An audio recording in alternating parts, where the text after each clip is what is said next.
Hello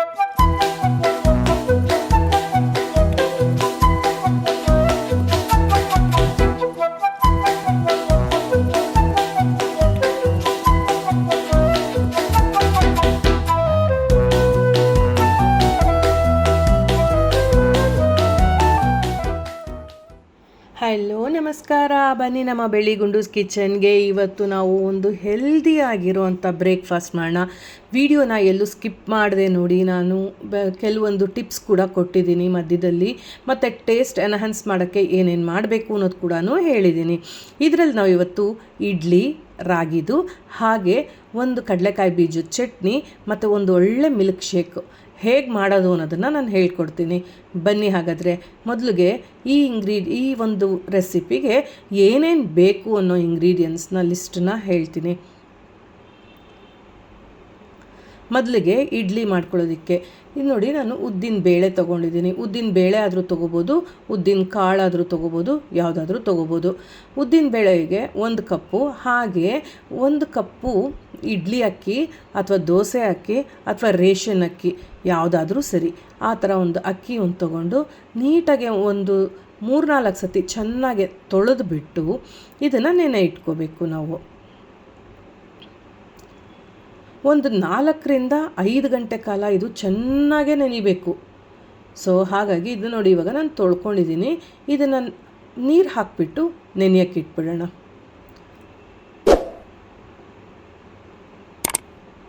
ಒಂದು 4-5 hours ಚೆನ್ನಾಗಿ ನೆನೆಯಲಿ. ಈಗ ನೋಡಿ ನೆಂದಿದೆ, ಚೆನ್ನಾಗಿ ನೆಂದಿದೆ. ಬೇಳೆ ಕೂಡ ನಾವು ಕೈಯಲ್ಲಿ ಹಿಸ್ಕಿ ನೋಡಿದಾಗ ಈಸಿಯಾಗೆ ಕಟ್ಟಾಗತ್ತೆ. ಸೊ ಇದನ್ನು ನಾವು ನೀರೆಲ್ಲ ಬಸ್ದುಬಿಟ್ಟು ರುಬ್ಕೋಬೇಕು. ಎಷ್ಟು ಗಟ್ಟಿಯಾಗುತ್ತೋ ಅಷ್ಟು ಗಟ್ಟಿಯಾಗಿ ನಾವು ರುಬ್ಬಿದ್ರೆ ಒಳ್ಳೆಯದು. ಯಾಕೆಂದರೆ ನಾವು ಮಾಡ್ತಾ ಇರೋದು ಇಡ್ಲಿ.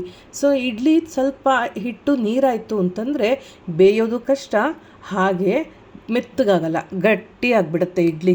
ಸೊ ಅದೇ ಒಂದು ಟಿಪ್ಪು ನಿಮಗೆ. ಅದ್ರ ಜೊತೆಗೆ ನಾನು ಇವಾಗ ಇದು ಹಾಕ್ತಾಯಿದ್ದೀನಲ್ವ ಅಕ್ಕಿ, ಇದ್ರ ಜೊತೆಗೆ ಒಂದು ಸ್ವಲ್ಪ ಸ್ವೀಟಾಗಿರೋ ಅಂಥ ಮೊಸರನ್ನು ಕೂಡ ನಾನು ಸೇರಿಸ್ಕೊತಾ ಇದ್ದೀನಿ. ಹುಳಿ ಮೊಸರು ಯಾವುದೇ ಕಾರಣಕ್ಕೂ ಹಾಕಬೇಡಿ, ಯಾಕೆ ಅಂತ ನಾನು ಆಮೇಲೆ ಹೇಳ್ತೀನಿ. ಈಗ ಇದನ್ನು ನಾವು ನುಣ್ಣಗೆ ರುಬ್ಬೋಣ, ತರಿಯಾಗಿ ಬೇಡ, ಚೆನ್ನಾಗೆ ನುಣ್ಣಗೆ ರುಬ್ಕೊಂಬಿಡೋಣ. ಎಷ್ಟು ಬೇಕೋ ಅಷ್ಟು ಮಾತ್ರ ನೀರು ಹಾಕ್ಕೊಳ್ಳಿ. ನೋಡಿ ಇಷ್ಟು ಗಟ್ಟಿಯಾಗಿ ನಾನು ಇದನ್ನ ರುಬ್ಕೊಂಡಿದ್ದೀನಿ. ಏನಪ್ಪ ರಾಗಿ ಇಡ್ಲಿ ಅಂತಂದ್ಬಿಟ್ಟು ಅಕ್ಕಿ ಹಾಕ್ಕೊಂಡು ಮಾಡ್ತಿದ್ದಾರೆ ಅಂತ ಅಂದ್ಕೊಂಡ್ರಾ? ಇಲ್ಲ, ಬನ್ನಿ ಈಗ ಹೇಳ್ತೀನಿ. ರಾಗಿ ಹಿಟ್ಟು ಕೂಡ ನಾವು ತೊಗೊಂಡಿದ್ದೀವಿ. ನೋಡಿ, ರಾಗಿ ಹಿಟ್ಟು 2 ಕಪ್ ಹಾಕ್ಕೊತೀನಿ. ನಾನು ಯಾವ ಕಪ್ಪಲ್ಲಿ ಅಳತೆ ಮಾಡಿ ಅಕ್ಕಿ ಮತ್ತು ಉದ್ದಿನ ಬೇಳೆ ತೊಗೊಂಡಿದ್ದೀನಿ ಅದೇ ಅಳತೆಯಲ್ಲಿ 2 ಅಳತೆ ನಾನು ರಾಗಿ ಹಿಟ್ಟು ಹಾಕ್ತಾಯಿದ್ದೀನಿ. ನಾನು ರಾಗಿ ಕಾಳನ್ನ ಯೂಸ್ ಮಾಡಿಕೊಂಡು ಹೇಗೆ ಮಾಡೋದು ಅಂತ ಆಲ್ರೆಡಿ ಹಾಕಿದ್ದೀನಿ.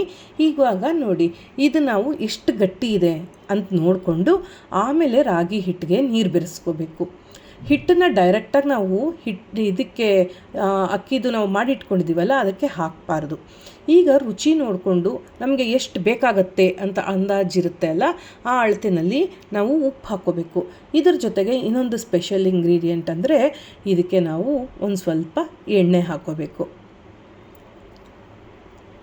ಹೆಲ್ದಿ ಅಂತ ಹೇಳಿಬಿಟ್ಟು ಎಣ್ಣೆ ಹಾಕ್ಬಿಟ್ರಿ ಅಂತ ಇದ್ದೀರಾ? ಇಲ್ಲ, ತುಂಬ ಹಾಕಲ್ಲ, ಒಂದೇ 1 ಸ್ಪೂನು ಎಣ್ಣೆ ಹಾಕ್ಕೊತೀನಿ. ಈ ಎಣ್ಣೆ ಹಾಕೋದ್ರಿಂದ ಏನಾಗುತ್ತೆ, ನಿಮಗೆ ನಾವು ಹಿಟ್ಟು ಒಂದಕ್ಕೆ ಒಂದು ಅಂಟ್ಕೊಳ್ಳೋ ಥರದ್ದು ಆಗೋದಿಲ್ಲ.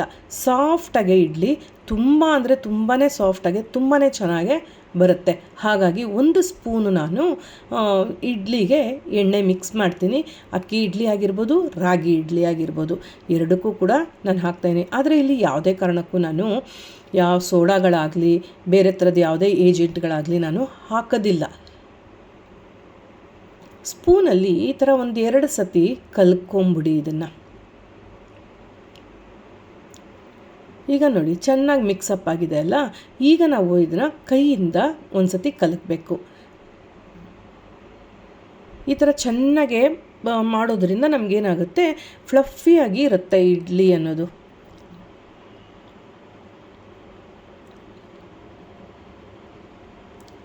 ಇದು ಫರ್ಮೆಂಟೇಷನ್ಗೆ ನಾವು ಬಿಟ್ಬಿಡೋಣ. ನಾನು ಇವಾಗ ಇದಕ್ಕೆ ಕ್ಲಿಂಗ್ ಶೀಟ್ ಹಾಕ್ತಾಯಿದ್ದೀನಿ. ಮುಚ್ಚಲಾಬೇಕಾದ್ರೂ ಮುಚ್ಚಿ ಇಡ್ಬೋದು. ಕ್ಲಿಂಗ್ ಶೀಟ್ ಹಾಕೋದ್ರಿಂದ ಉಪಯೋಗ ಏನಪ್ಪ ಅಂದರೆ ಅದು ಉಕ್ಕಿದ್ರೂ ಕೂಡ ಹೊರಗೆ ಬರಲ್ಲ, ಅಲ್ಲೇ ಪಾತ್ರೆ ಒಳಗೆ ಇರುತ್ತೆ. ಸೊ ನಾನು ಹಾಗಾಗಿ ಇಡ್ಲಿಗಾಗಲಿ ದೋಸೆಗಾಗಲಿ ಈ ಥರ ಕ್ಲೀನ್ ಶೀಟ್ನೇ ಯೂಸ್ ಮಾಡೋದು. ನೋಡಿ ಮಾಡಿ ಇಟ್ಬಿಟ್ಟಿದ್ದೀನಿ. ಈಗ ನಾಳೆ ಬೆಳಗ್ಗೆ ನಾನು ತೋರಿಸ್ತೀನಿ ಹೇಗಿದೆ ಅಂತ. ನೋಡಿ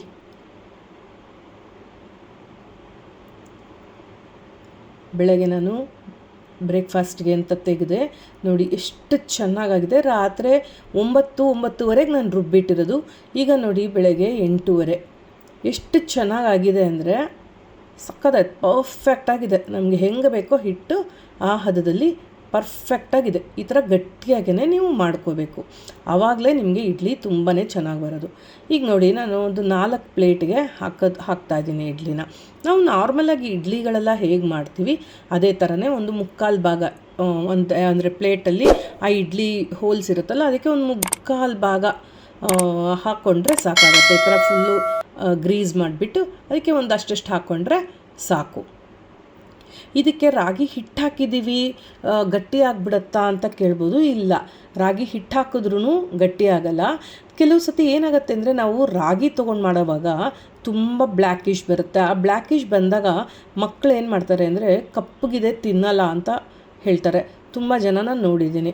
ಸೊ ನಾವು ಈ ಥರ ಹಿಟ್ಟು ಹಾಕ್ಕೊಂಡು ಮತ್ತು ಅಕ್ಕಿ ಒಂದು ಸ್ವಲ್ಪ ಸೇರಿಸ್ಬಿಟ್ಟು ಮಾಡೋದ್ರಿಂದ ನಮಗದು ತುಂಬ ಕಪ್ಪಗೆ ಇಡ್ಲಿ ಬರೋದಿಲ್ಲ. ಒಳ್ಳೆ ಕಲರ್ಫುಲ್ಲಾಗಿ ಚೆನ್ನಾಗೇ ಇರುತ್ತೆ. ಯಾವ ಮಕ್ಕಳು ಕೂಡ ಅದನ್ನು ಬೇಜಾರು ಮಾಡಿಕೊಂಡು ತಿನ್ನಲ್ಲ. ನೋಡಿ ತುಂಬ ಡಾರ್ಕ್ ಇಲ್ಲ ನಾನು ಮಾಡಿರೋ ಇಡ್ಲಿ ಕೂಡ, ವೈಟಿಶೇ ಇದೆ. ನೋಡಿ ಎಷ್ಟು ಸಾಫ್ಟಾಗಿ ಬಂದಿದೆ ಇಡ್ಲಿ ಅಂದರೆ ತುಂಬಾ ಎಷ್ಟು ಚೆನ್ನಾಗಿ ತೂತು ಬಿಟ್ಕೊಂಡು ಎಷ್ಟು ಚೆನ್ನಾಗಿದೆ ನೋಡಿ. ಸಾಫ್ಟಾಗಿರುತ್ತೆ ಇಡ್ಲಿ. ಈ ಥರ ಮಾಡ್ಕೊಳ್ಳಿ ಇಡ್ಲಿನ, ತುಂಬಾ ಚೆನ್ನಾಗಿರುತ್ತೆ. ಈಗ ಇದಕ್ಕೊಂದು ಚಟ್ನಿ ಬೇಕು. ಏನು ಚಟ್ನಿ ಮಾಡ? ಹುರ್ಗಡ್ಲೆ ಚಟ್ನಿ ನಾರ್ಮಲ್ ಇಡ್ಲಿಗೆ ಚೆನ್ನಾಗಿರುತ್ತೆ. ಆದರೆ ಈ ಇಡ್ಲಿಗೆ ಹೆಲ್ದಿಯಾಗೆ ಚಟ್ನಿ ಮಾಡಬೇಕು. ಕಡಲೆಕಾಯಿ ಬೀಜದಲ್ಲಿ ಒಳ್ಳೆ ಪ್ರೋಟೀನು, ಇದು ಒಳ್ಳೆ ಹೆಲ್ದಿ ರಿಕ್ವೈರ್ಮೆಂಟ್ಸ್ ಏನಿರುತ್ತೆ ಅದೆಲ್ಲನೂ ಇರುತ್ತೆ.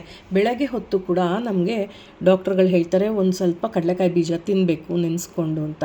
ಸೊ ಹಾಗಾಗಿ ಕಡಲೆಕಾಯಿ ಬೀಜ, ಹಾಗೆ ಹಸಿ ಕೊಬ್ಬರಿ ಕೂಡ ಮೈಗೆ ಒಳ್ಳೆಯದು. ಸೊ ಹಸಿ ಕೊಬ್ಬರಿ, ಒಣಮೆಣಸಿನ್ಕಾಯಿ, ಕರಿಬೇವು ಸೊಪ್ಪು ಎಷ್ಟು ಬೇಕಾದರೂ ಹಾಕ್ಕೊಳ್ಳಿ, ಒಂದು ಹಿಡಿ ಫುಲ್ಲು ಹಾಕ್ಕೊಳ್ಳಿ, ಒಳ್ಳೆಯದು ಮೈಗೆ. ಕರಿಬೇವು ಸೊಪ್ಪು ಬೆಳಗ್ಗೆ ನಾವು ಮಕ್ಕಳಿಗೆ ಈ ಥರ ಹೈ ಪ್ರೋಟೀನು, ಹೈ ವಿಟಮಿನ್ನು ಈ ಥರದ್ದು ಕೊಟ್ಟಾಗ ನಮಗೇನಾಗುತ್ತೆ, ಅದಕ್ಕೆಲ್ಲ ನಾವು ಕೊಟ್ಟಿದ್ದೀವಿ, ಸೊ ಅದು ಹೆಲ್ದಿಯಾಗಿದೆ ಮಗು. ಬೇರೆ ಆಮೇಲೆ ಏನೇ ನೀವು ಜಂಕ್ ಫುಡ್ಸ್ ತಿಂದರೂ ಕೂಡ ಫಸ್ಟ್ ಅದು ಕಾಂಪ್ರಮೈಸ್ ಆಗೋಗುತ್ತೆ. ಓಕೆ ಅದಾಗಿದೆ, ಇದು ತಿಂದಿದೆ, ಇದು ಪರವಾಗಿಲ್ಲ ಅಂತ ನಾವು ಕಾಂಪ್ರಮೈಸ್ ಮಾಡ್ಕೋಬೋದು. ಏನಂತೀರಾ? ಹಾಗೆ ನೋಡಿ ಒಂದು ಸ್ವಲ್ಪ ಕೊತ್ತಂಬರಿ ಸೊಪ್ಪು ಕೂಡ ಹಾಕ್ಕೊಂಡೆ. ಈಗ ಲಾಸ್ಟಲ್ಲಿ ಒಂದು ಸ್ವಲ್ಪ ಹುಣಸೆ ಹಣ್ಣು ಹಾಕ್ಕೊಂಡು ಆರಕ್ಕೆ ಬಿಟ್ಟು ಇದನ್ನು ರುಬ್ಕೊಂಡ್ಬಿಡೋಣ.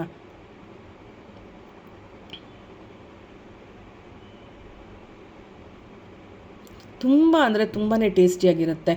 ನಾವು ಬೆಳ್ಳುಳ್ಳಿ ಹಾಕಲೇಬೇಕು ಇದೆಲ್ಲ ಟೇಸ್ಟಿಯಾಗಿ ಆಗೋದಕ್ಕೆ, ಈರುಳ್ಳಿ ಸೇರಿಸಲೇಬೇಕು ಅನ್ನೋದು ಖಂಡಿತ ಏನೂ ಇಲ್ಲ. ಅದು ಇಲ್ದಿರನೂ ಕೂಡ ತುಂಬಾ ಚೆನ್ನಾಗಿರುತ್ತೆ. ಈಗ ನೋಡಿ ಎಷ್ಟು ಬೇಕೋ ಅಷ್ಟು ನೀರು ಹಾಕ್ಕೊಂಡು ರುಬ್ಕೊಳ್ಳೋಣ. ತುಂಬ ನೀರಾಗೆ ಮಾಡ್ಕೋಬಾರ್ದು, ಸ್ವಲ್ಪ ಗಟ್ಟಿಯಾಗಿ ಮಾಡ್ಕೊಳ್ಳಿ. ಆಮೇಲೆ ನೀವು ಜಾರ್ಗೆ ಒಂದು ಸ್ವಲ್ಪ ನೀರು ಹಾಕಿದ್ರೆ ನಮಗೆ ಈ ಹದಾನ ನೋಡಿಕೊಂಡು ನಾವು ಮಿಕ್ಸ್ ಮಾಡ್ಕೋಬೋದು. ನೋಡಿ ನಾನು ಗಟ್ಟಿಯಾಗೆ ಮಾಡಿದ್ದೀನಿ ಚಟ್ನಿನ.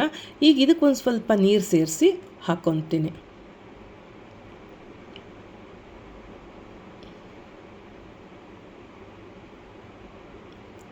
ನಾ ಹೇಳಿದ್ನಲ್ಲ ಹದ ನೋಡಿಕೊಂಡು ಹಾಕ್ಕೋಬೇಕು ಯಾವತ್ತೂ ಆಗಲಿ. ಈಗ ನೋಡಿ ಒಂದು ಒಗ್ಗರಣೆ ಕೊಡೋಣ. ಈಗ ಒಂದು ಸ್ವಲ್ಪ ಇಂಗು, ಸಾಸಿವೆ, ಉದ್ದಿನಬೇಳೆ ಹಾಕಿ ಕಡಲೆಬೇಳೆ ಹಾಕಬೇಡಿ. ಉದ್ದಿನಬೇಳೆ ಹಾಕಿದ್ರೆ ಚಟ್ನಿಗೆ ತುಂಬಾ ಟೇಸ್ಟಿಯಾಗಿರುತ್ತೆ. ಇದಿಷ್ಟು ಆಗೊತ್ತಲು ಆರಿಸ್ಕೊಂಬಿಡಿ ಸ್ಟವ್ನ. ಆರಿಸ್ಕೊಂಡು ಆಮೇಲೆ ಒಣಮೆಣಸಿನ್ಕಾಯಿ, ಹಾಗೆ ಒಂಚೂರು ಕೊತ್ತಂಬರಿ, ಕರಿಬೇವು ಸೊಪ್ಪು. ಈಗ ನೋಡಿ ಇದು ಒಗ್ಗರಣೆ ಇದಕ್ಕೆ ಕೊಟ್ಬಿಡೋಣ. ತುಂಬಾ ಟೇಸ್ಟಿಯಾಗಿ ಇರುತ್ತೆ. ಈಗ ಇದು ಮಾಡಿದ್ವಲ್ಲ, ಈಗ ಇದನ್ನು ಚೂರು ಟೇಸ್ಟ್ ಎನ್ಹಾನ್ಸ್ ಮಾಡೋಣವಾ? ಏನು ಮಾಡಿ ಅಂದರೆ ಸ್ವಲ್ಪ ಅಚ್ಕಾರದ ಪುಡಿ ತೊಗೊಳ್ಳಿ, ಒಂಚೂರು ನೀರು ಹಾಕಿ ಮಿಕ್ಸ್ ಮಾಡಿ ಅಥವಾ ಆಯಿಲ್ ಹಾಕಿ ಮಿಕ್ಸ್ ಮಾಡಿ ಅದನ್ನು ಈ ಚಟ್ನಿಗೆ ಈ ಥರ ಹಾಕ್ಕೊಳ್ಳಿ. ಘಾಟ್ ಬರಲ್ಲ, ಖಾರ ಬರಲ್ಲ, ಆದರೆ ಒಂಥರ ಟೇಸ್ಟು ಎನ್ಹಾನ್ಸ್ ಮಾಡುತ್ತೆ. ಒಂದು ಸತಿ ಈ ಥರ ಮಾಡ್ಕೊಂಡು ನೋಡಿ. ಈಗ ಒಂದು ಒಳ್ಳೆ ಮಿಲ್ಕ್ ಶೇಕ್ ಮಾಡೋಣ ಬನ್ನಿ. ನಾನು 2 ಪಚ್ಚ ಬಾಳೆಹಣ್ಣು ಇಟ್ಕೊಂಡಿದ್ದೀನಿ. ಹಣ್ಣಾಗಿರುವಂಥದ್ದು ಬಾಳೆಹಣ್ಣು, ಪಚ್ಚ ಬಾಳೆಹಣ್ಣೆ ಆಗಬೇಕು ಅಂತೇನಿಲ್ಲ. ನೀವು ಯಾವ ಬಾಳೆಹಣ್ಣು ಬೇಕಾದರೂ ನೀವು ತೊಗೋಬೋದು. ಏಲಕ್ಕಿ ಬಾಳೆಹಣ್ಣು, ರಸ ಬಾಳೆಹಣ್ಣು ಯಾವುದಾದ್ರೂ ತೊಗೊಳ್ಳಿ. 1-2 ಬಾಳೆಹಣ್ಣು, ನಾನಿದು ಒಂದು 3 ಜನಕ್ಕಾಗುವಷ್ಟು ಮಾಡ್ತಾಯಿದ್ದೀನಿ. ಅದಕ್ಕೆ ಒಂಚೂರು ಗೋಡಂಬಿ, ಒಂದು 4-5 ಇಟ್ಕೊಂಡಿದ್ದೀನಿ. ಗೋಡಂಬಿ ಪಿತ್ತ ಅಂತಾರೆ, ಸೊ ಹಾಗಾಗಿ ನಾನು ತುಂಬ ಹಾಕಿಲ್ಲ. ಬಾದಾಮಿ ಹಾಕಿದ್ದೀನಿ ನೋಡಿ, ಒಂದು ಮುಷ್ಟಿಯಷ್ಟು ಬಾದಾಮಿ, ಹಾಗೆ ದ್ರಾಕ್ಷಿ ಒಣ ದ್ರಾಕ್ಷಿ ಮೈಗೆ ಒಳ್ಳೆಯದು, ಕಣ್ಣಿಗೆ ಅಂತ ಹೇಳ್ತಾರೆ. ಸೊ ಹಾಕ್ಕೊಂಡು ಇದ್ರ ಜೊತೆಗೆ ಡೇಟ್ಸ್, ಖರ್ಜೂರ, ಅದ್ರ ಒಳಗಡೆ ಇರುವಂಥ ಬೀಜ ತೆಕ್ಕೊಂಬಿಟ್ಟು ಅದನ್ನು ಹಾಕ್ತಾಯಿ. ನಾನು ಇದಕ್ಕೆ ಸಕ್ಕರೆ ಆಗಲಿ ಬೆಲ್ಲ ಆಗಲಿ ಇದೆಲ್ಲ ಆ್ಯಡ್ ಮಾಡಲ್ಲ.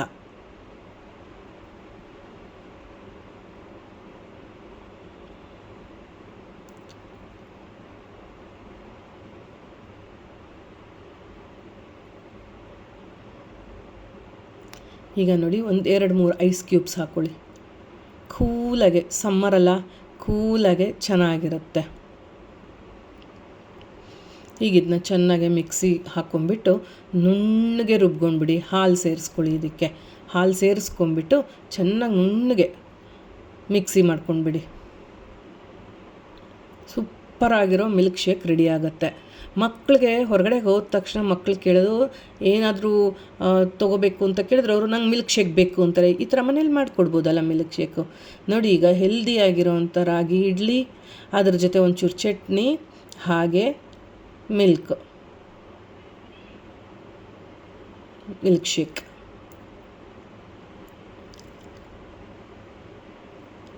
ಏನನ್ಸುತ್ತೆ ಈ ಥರ ಹೆಲ್ದಿಯಾಗಿರೋ ಬ್ರೇಕ್ಫಾಸ್ಟ್? ಎಷ್ಟು ಸ್ಟಾರ್ಸ್ ಕೊಡ್ತೀರಾ ಹೇಳಿ ಇದಕ್ಕೆ? ಇಷ್ಟ ಆಯಿತು ಅಂದ್ಕೊತೀನಿ ಈ ವಿಡಿಯೋ. ಇಷ್ಟ ಆಗಿದರೆ ಲೈಕ್ ಮಾಡಿ, ಶೇರ್ ಮಾಡಿ, ಸಬ್ಸ್ಕ್ರೈಬ್ ಮಾಡಿ. ಒಂದು ಸತಿ ಈ ಥರ ಮಾಡಿಕೊಂಡು ತಿಂದು ನೋಡಿಬಿಟ್ಟು ಟೇಸ್ಟ್ ಹೆಂಗಿತ್ತು ಅಂತ ಕೂಡ ಹೇಳಿ. Thank you.